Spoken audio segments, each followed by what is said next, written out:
ngewe bisa nkaho navukiye ahantu habiri hatandukanye. Ubu ngubu Imana yabigize neza, twese twarakijijwe.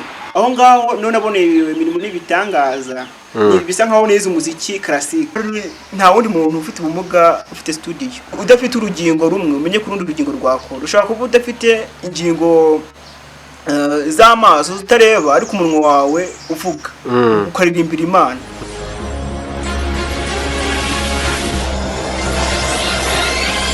Abakunzi ba Gosaf TV, icyumweru cyiza, icyumweru cy'umugisha, iminsi mikuru myiza kandi by'umwihariko mwese abadukurikira bizihiza Noheli, ivuka ry'umwami wacu Yezu Kristo. Ni 2020, ubwo ni inshuro ya 2020 uyu munsi ubaye cyangwa se Yezu Kristo avutse.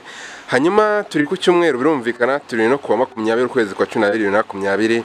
Birumvikana ko n'umunsi udasanzwe, iminsi 5 gusa tayari Noheli iraba yagezemo. Muti kuri inshuro twerekeje amaso yacu hehe? Twagiye mu karere ka Nyamasheke, mu murenge wa Bushekeri, mu kagari ka Buvungira, muri santere yo ku Buhinga. Ahangaha twasanze umukozi w'Imana, n'umuhanzi, n'umuramyi, ndetse yiyemeje no gushora n'ubushobozi bwe cyangwa se ibyo byose, nkuko nubundi hari abati nge n'inzu yangi tuzakorera Imana. Nawe hari byinshi yiyemeje gushyira mu muziki, hafi ya byose byiwe, kugira ngo yogeze ubutumwa bwiza. Turamuha ikaze kuri Gosaf TV, ari nako na mwese muri kuturatuha ikaze. Hanyuma utangiye twibwira. Murakoze cyane. Yitwa Alexiston, aba na manager wa studio yitwa Integral Gospel Record. Ni Alexiston, ni manager wa studio itunganya umuziki wa gospel, akaba ariko nawe ari umuhanzi. Tugiye kuganira, twinjiye neza mu cyo kwita passion cyangwa se umuhamagaro. Yabikuye hehe, abivana habijyana he, nabyo biri kumuvana he bimujyana he. Alexiston, uratangira utubwira wavutse ryari, uvukira he? Navutse muri 1996.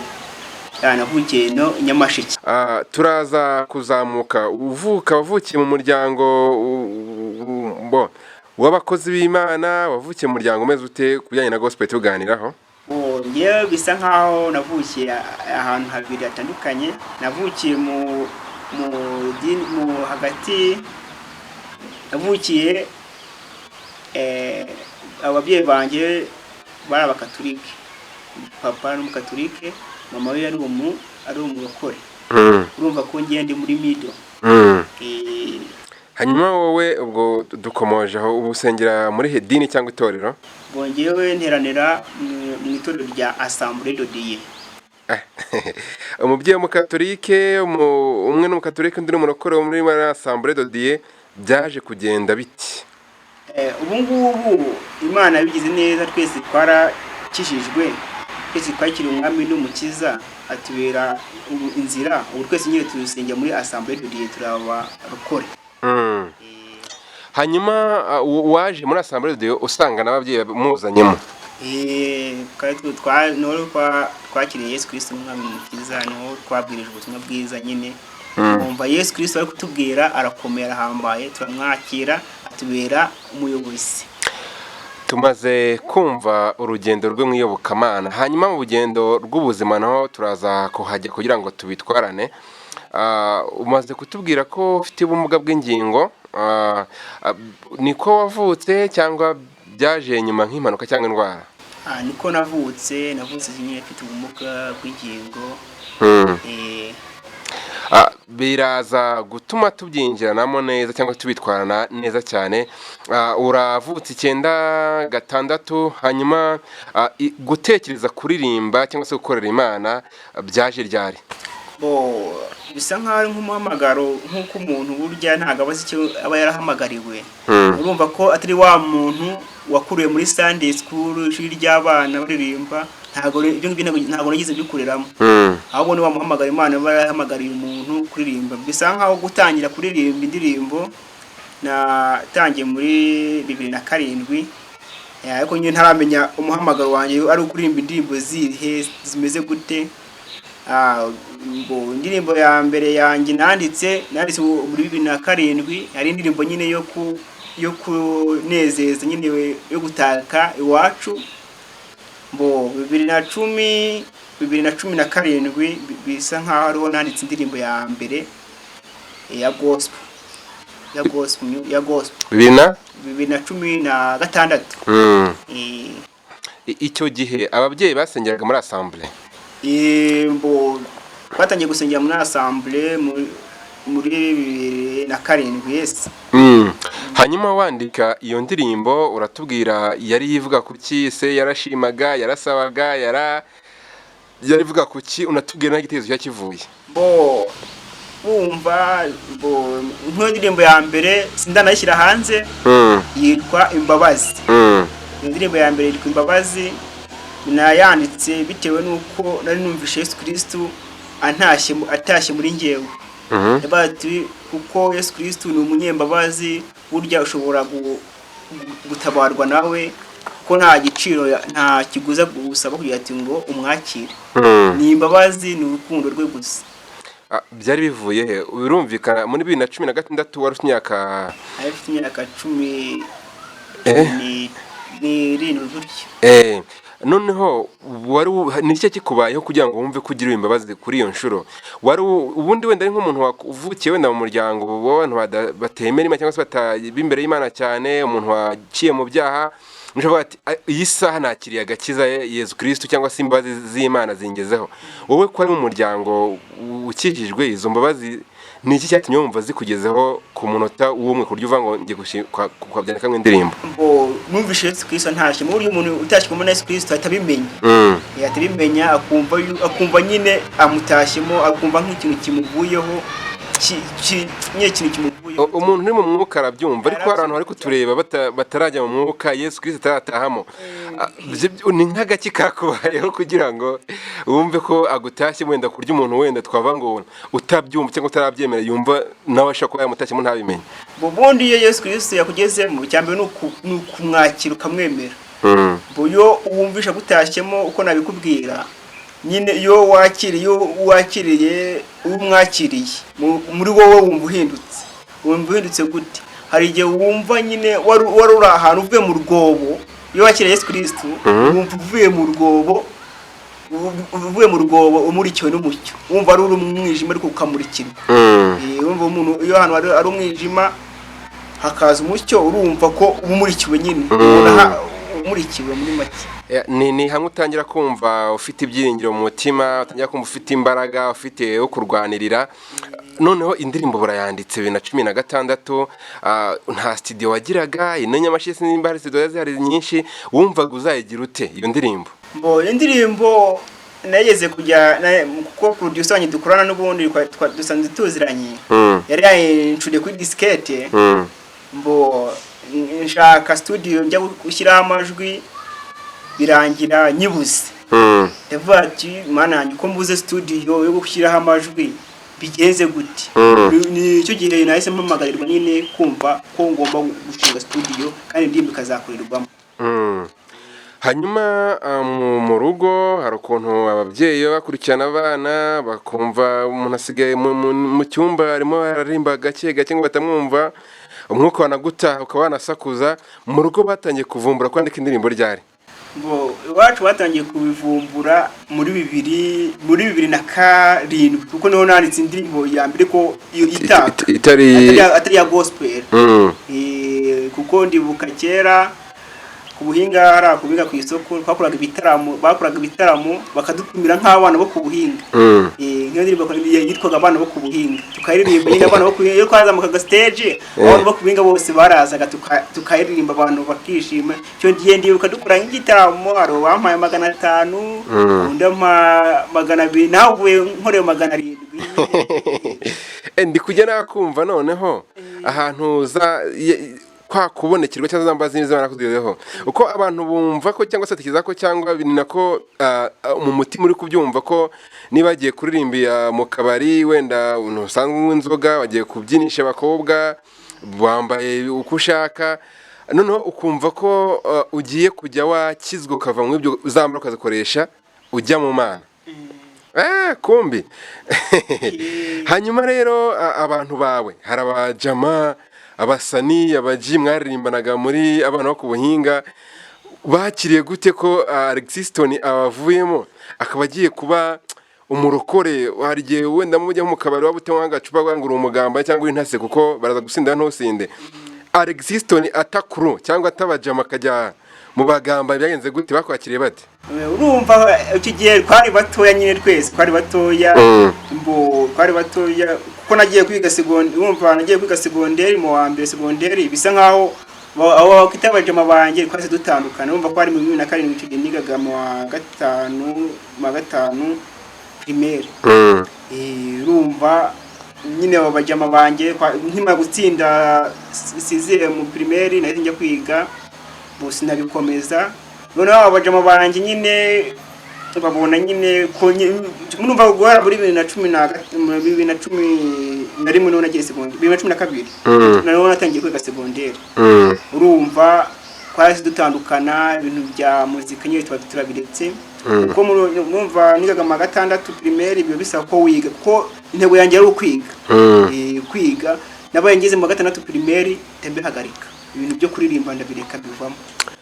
Hanyuma mu rugo bari bamenye kuri umuhanzi baranakureka ko birumvikana ko yajyaga mu bitaramo udacitse banabyishimira cyane nk'abantu noneho basenga baririmba baramya basaba bashima Imana bamenye ko wa mwana wabo wari umaze iminsi asingiza isi yaje mu muntu nko gusingiza Imana nirihe jambo bako cyangwa se babyakiriye bati kuko kuva muri mwaka wa 2012 ibintu byo kuririmba nahise mbirangiye ntago nabaga nashobora gukomeza kuririmba ubwo byaje kugaruka ngiye kwiga muri superieri mu wa 4 mu wa 4 kuko nize Gatagara Huye aho ngaho niho bisa nkaho nabaye pushet mu by'Imana cyane kuko niho nasanze harimo amadorasiyo ndaririmba mbere yaho ariko 2012 nabwo nagiye nize Gatagara Inyanza aho ngaho none naboneye imirimo n'ibitangaza bisa nkaho nize umuziki classique niga kwiga mu wa mbere waraduhamagaye mu ishuri nyine icyo gihe Gatagara nta korali yagiraga umufondateri wa korali ya Gatagara Inyanza yitwa Magnificat icyo gihe twari abana nyine baje mu wa mbere hari umwarimu wakwigishaga witwa Garamberi aratubwira ngo nimuze turirimbira Imana muze dukure korali nk'urubyiruko nyine ko tugiye segonderi nyine nk'akundi bafatirana abana bakiri bato nyine urumva abo mu wa kabiri segonderi ntago bari kubyemera abo mu wa gatatu ntago bari kubyemera bamaze kumenyera ikigo ariko twebwe abaje mu wa mbere bahita batubwira ngo tuze dufatanye kuririmba dukore korali turayikora turayikora tumaze kuyikora tutangira kurepeta tutangira kwiga indirimbo za Katolike urumva icyo gihe nari umwasambure ariko indirimbo za Katolike kuko kuri njyewe numvaga nyine ari ukuririmbira Imana muri rusange turaririmba twiga classique turayiga kugeza mu gatatu kuva wako tubwira ukuntu ya mahirwe wahise yabura amahirwe nahise nyabura yo kuririmba classique nkigera muri superieri ibintu nabonye bikaze sanga kujya muri korali ya Katolike ngomba kubura umukatolike icyo gihe nyine amahirwe nose nyabura yo kumeza kwiga classique ariko mu myaka 3 bisa nkaho nize classique nanjye ntayizi ntamenye umuhamagaro wanjye kuko umuhamagaro wanjye natangiye kumenya muri 2017 naho tugiye kwinjira noneho urabikoze twumvisa impano yo kuririmba ko yaravuye kure waratangiye n'ubundi uririmba indirimbo zisanzwe uza kugeraho uza Gatagara uhahurira n'ibitangaza mutangiza korali Magnificat hanyuma uza no kwiga umuziki noneho kugira ngo wumve ko bya bintu byari biri nk'umwuga cyangwa se byari biri nko guhaha ubumenyi biza kuba umuhamagaro wo kuvuga uti ngiye gukorera Imana noneho kugeza ubwo nzashuramo n'amafaranga nkashinga studio byo byaje bite byaje muri 2015 none nahise kubaka studio mbo tugiye nyine ababyeyi banjye nta bushobozi baba bafite naye nta bushobozi nari mfite kandi nari nkiri kwiga urumva ntabwo nari kubona uburyo nyimanaginga bisa nkaho 2020 niho nahise mbona uburyo bwo kwikora studio. Ni studio wakoze ariko nakoreramo ibihangano byawe ari nayo tugiye kwibandaho. Waje gufata umwanzuro wo gukora noneho umwuga wo kuririmbira Imana cyangwa se uwo muhamagaro wawe ugamije ko bizagenda gute? Nari ngamije kuko burya nk'ufite ubumuga akenshi cyane ufite ubumuga kugira ngo uzabone ahantu ukorera indirimbo biba bisaba amafaranga menshi cyane. Kuba no mpamvu no muri industry ya gospel music nk'abafite ubumuga mujye mubona bageze ku rwego rwiza cyane muri industry ya gospel music muri muri Kinyaga abo no mu Rwanda muri rusange nimbaza Imana nginjya mbona. Tukiri kuri iyo ngingo utekereza ko biterwa n'iki? Biterwa n'ubushobozi. Ufite ubumuga nyine biterwa n'ubushobozi kandi n'ufite ubumuga akiti no kwitinya kuba ufite ubumuga none wowe niki cyatumye witinyuka cyangwa se wumva ko utagomba kugendera muri izo nzira zo kwitinya no ko zimye umuhamagaro wawe? Mbongewe cyambina singira icyizere kandi saba Imana ngo Mana gukura mu magaye mu kuzagukorera umpe n'uburyo bwo kuzagukoreramo. Ubwo buryo Imana yabuguhaye rero studio irahenda byavuye he kandi atubwiye ko mbere ababyeyi nta n'ubushobozi bafite bwo kubikora byaje kuva he? Nagerageje nkimara kwiga narangije kwiga 2010 niyo narangije kwiga 2017 ari umwaka wa nyuma wanjye wose secondaire. Urumva 2018 nta kintu ndi gukora 2016 2018 2019 ntangira kugira igitekerezo cyo kuzubaka studio. Imana yifashije nyine mbona uburyo bwo kugura ibikoresho bimwe mu bikoresho bya studio ntabwo naguze byose kuko ari n'ibindi ntari nagura ariko nabwo kubwo kwizera Imana nabwo bizaza nibyo nkabigura nkabishyiramo.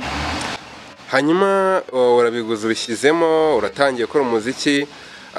Ibitangaza yakomeje gukoreka abakiriya baraza amafaranga araboneka ku buryo hejuru wenda yo muhamagara yo kugeza ubutumwa bwa cyangwa amamutima ya ku Mana cyangwa se umwami ukorera n'amafaranga araboneka ku buryo producer abona wenda n'inzu n'iki ntibaza kuba ikibazo. Bitangaza ntabwo byabura gukoreka kuko iyo ufite umuhamagaro ugomba icyo wahamagara ugomba kugikora. Natangiye muri 2020 muri 2020 mu kwa gatatu mbise nkaho mu kwa gatatu haba hati icyorezo cyitwa corona. Iyo tari umuhamagaro wanjye ntago kwita mbivamo ariko narakomeje cyane imbaraga cyane kuko inzi yuko nyuma y'ibi ngibi gospel muri iki no mu Rwanda muzabona impinduka kandi utewe ureza arabanza akabwibanza nahereye iwacu Nyamasheke yati ngo ntanga umusanzu wanjye muri gospel music. Wenda umuntu aribaza nibyo ni gospel ariko uririmba yihe njyana?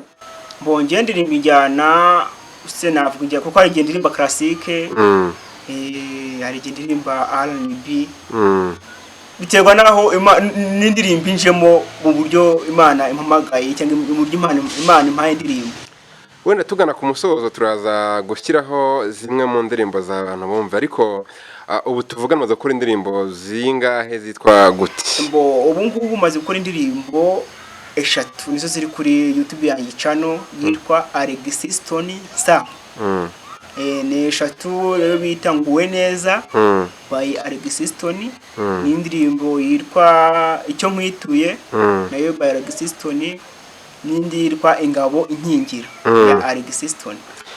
Ko tugenda tubihuza byose umuziki muri studio hanze yaho. Igihe coronavirus yaziye urumva ko yaje sango gitanya business abantu bavuga bati abantu bakora secular music ubona ku social media bari gusharinga cyane bari gukora icyo kwitangura ubutwika muri iyi minsi. Mwebwe muri gospel ko cyane cyane byasaba ko muza gukenera amaterano magari muza gukenera ibitaramo ubu ntibiri kuba kubera covid muri kugeza ubutumwa bwanyu ku bantu kugira ngo intama murakora nyinshi gute? Uko turi kubikora nariko turi gushyira indirimbo zacu kuri YouTube kuko nabo ngabo bazireba kuri YouTube kandi burya n'umuziki gospel kenshi cyane nta amafaranga afatika cyane umuntu aba akuramo. Ahubwo ugomba gukora gospel nk'umuhamagaro wawe ugiye ngufasha abantu, kuko iyo ufashije abantu kuva mu byaha bakakira Yesu Kristo nk'umukiza, ukoze ikintu cyubahiro nayo mafaranga, kuko byose tuzi ko amafaranga yose ava kuwiteka. Abo abantu babona amafaranga ni Imana ibahaye ubuzima butabufite se amafaranga bayabona gute? Rero bagomba kwakira Yesu Kristo nawe bakajya bamuririmba, bakajya nizo ndimbo reka n'abakora indirimbo ya sekira, indirimbo za gospel bazumva, kuko niba bashaka kwakira Yesu Kristo n'umukiza cyangwa bashaka indirimbo zituma bagubwa neza, bajya muri gospel bakumva indirimbo zikabafasha mu gihe bafite ibibazo runaka.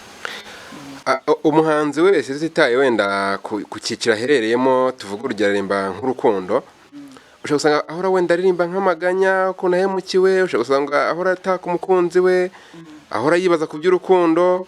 No muri gospel gisanga umuntu we yuzuye amashimwe, cyangwa yuzuye gusengera umuryango mugari nawe arimo, cyangwa yuzuye ibindi. Wowe umutwaro ufite cyangwa se ubutumwa bukuze by'umwihariko n'ubuhe, ku buryo abantu bavuga ati twajya kubwumva mu ndirimbo za Alexis Stone sa ubutumwa burimo nanjye burahumuriza.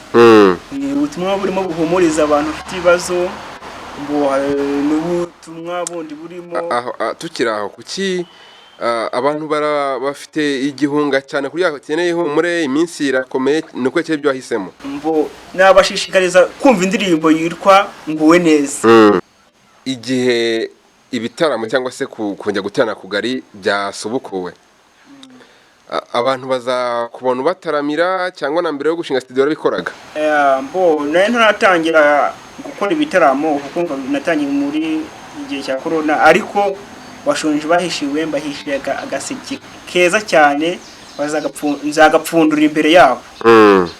Kandi ngomeza kubasaba nyine gukurikirana ibihangano bya studio ikora, kuko ni ibihangano byiza cyane. Bagakurikirana n'ibihangano byanjye kuri channel yanjye ya YouTube yitwa Alexis Stone, wenda bakajyana no kuri social media zanjye nkoresha nka Instagram nayo nitwa Alexis Stone, na Facebook nayo nitwa Alexis Stone, byose birasa. Hanyuma turakomoza wenda no ku bantu bafite ubumuga mu murimo w'Imana. Tugiye mu buzima busanzwe hagiye hazaho amahuriro, amashyirahamwe, abantu bakishyira hamwe, abantu bakisanga mu bandi, bagatinyuka, bagakora, bagafasha guhanga imirimo, bigenda neza muri leta, mu mikino bigenda neza. Hanyuma mu muziki ho mu rusange wenda tutanye muri gospel ho ubona bihagaze gute? Hari imbogamizi zijyanye ku rwego rusange? Imbogamizi zirahari mu muziki. Abafite ubumuga ntago bafashwa, nta nyine bafashwa muri iyo mikino, ariko muri rusange abafite ubumuga mu muziki ntago bafashwa. Mu murimo w'Imana kuri Alexis Stone hari imbogamizi waba uhura nazo bijyanye wenda no kufite ubumuga mu gukorera Imana uririmba? Imbogamizi ntazo, kuko kuba cyambere cyo ijwi Imana yarimpaye, ndaririmba ijwi Imana yampaye, kandi nkakora n'ibindi bitandukanye nabyo muzamenya mu minsi iri imbere. Kandi n'ikindi cyagashya ngomba kumenya ubungubu ufite, kuko bisa nkaho nta wundi muntu ufite ubumuga ufite studio. Yize ko ari njye wa mbere muri Rwanda no muri Kinyaga ufite ubumuga ufite studio iko ndirimbo zo kunywa n'guhimbaza Imana.